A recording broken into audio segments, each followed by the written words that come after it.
Hi and welcome back. Today I want to talk about breakfast. A lot of people who come to see me for nutrition consultations ask me what they should be eating for breakfast. And it's true, breakfast is a challenging meal because many of us don't have much time in the mornings because we're rushing off to work or getting our kids ready for school. So we end up going for some convenient option like cereals out of a box or bread with jam and orange juice and coffee. The problem is that all these so-called typical breakfast foods cause our blood sugar to go sharply up, and that triggers the release of insulin in our body. Now, insulin is a hormone that's important and useful, but it does promote the growth and spread of cancer cells. So anybody who wants to protect their body against cancer and lower the risk of developing cancer should be careful to eat carbohydrates that don't cause a sharp increase and then a sharp decrease of blood sugar. Today I'm going to be presenting a breakfast dish that does just that. So today I want to show you how to make Bircher Muesli. I didn't make it up. It was created over 100 years ago by a Swiss doctor called Maximilian Bircher who had a sanatorium in Zurich where he treated people mostly through nutrition, and he placed a very heavy emphasis on vegetables, fruits and whole grains.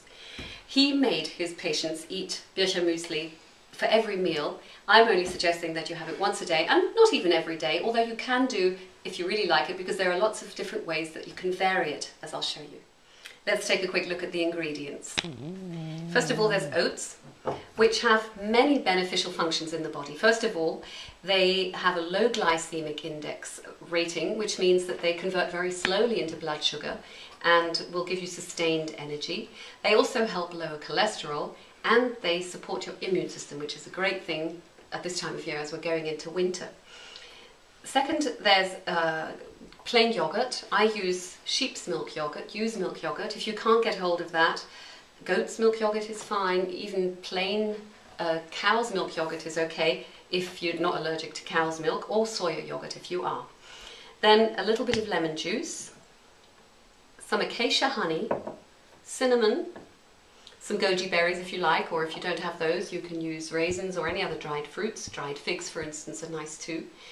Some nuts, I've chosen walnuts and hazelnuts, and a few frozen berries if you like, and just a little bit of filtered water. Bircher Muesli is a two-step process where you soak the oats overnight. That actually makes them more digestible and also creamier in texture. So I'm making a two-person amount, which means 4 tablespoons of oats. And by the way, oats are gluten-free, so even people who don't tolerate wheat generally tolerate oats.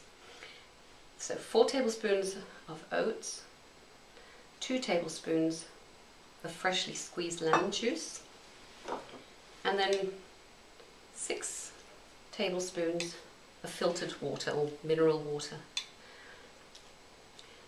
There we go. I've lost count. I think that's 6. Now, if you're using goji berries, which I will because they're nice and sweet, they're fairly flavourless, but they're nice and sweet, so that helps get you going in the morning. I usually soak those with the oats because they get nice and plump when they've been sitting in water. You can make a larger batch ahead of time and then use it for several days in a row. There we go. And then close, put a lid on it, seal it tightly and pop it in the fridge. So next morning your oats have soaked, so get them out of the fridge, and it'll just take a minute to assemble this muesli. So we start with 4 tablespoons of yogurt, and another one, 2 teaspoons of acacia honey. It's always a bit slow, so I help it along.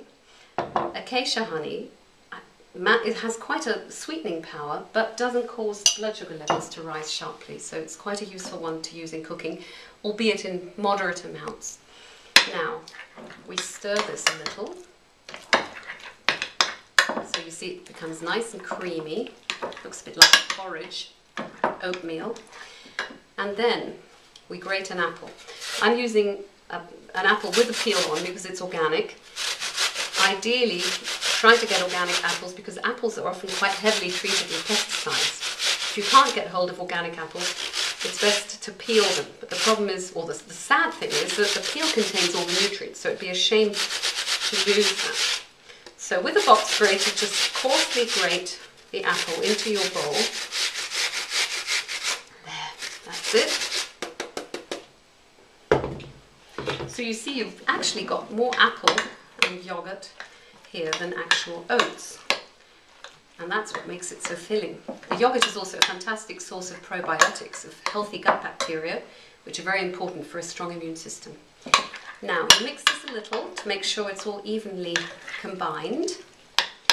And then I'm going to season it with some cinnamon, but it also tastes lovely with powdered ginger or freshly grated ginger, or some finely grated lemon zest if you have organic lemons. Just a smidgen though, because it's very strong. There we go. And now, put it into the bowl, a serving bowl, like that. And don't take too much, it's surprisingly filling. There we go. And scatter some chopped nuts, hazelnuts, which are very rich in antioxidants, or walnuts, which are a great source of omega-3, and a few berries, either frozen or fresh. I love strawberries in particular. And there you go, Bircher Muesli. You'll find this recipe in my book, Zest for Life, the Mediterranean Anti-Cancer Diet, where I also have another type of Bircher Muesli recipe. That's not a Swiss sanatorium one, that's one I like, where you add cocoa and chopped bananas and chopped nuts once again. And the procedure is very similar. You soak the oats and then you add everything together in the morning, and it's delicious. It makes a nice change. So if you enjoy this, go have a look at my website to find out more about my work. The website is www.zestforlifediet.com. If you want to send me any suggestions for future video clips, or you want to send me some comments, click on the author tab. I also write a blog on that website about dietary cancer prevention. I look forward to hearing from you, and thanks very much for watching.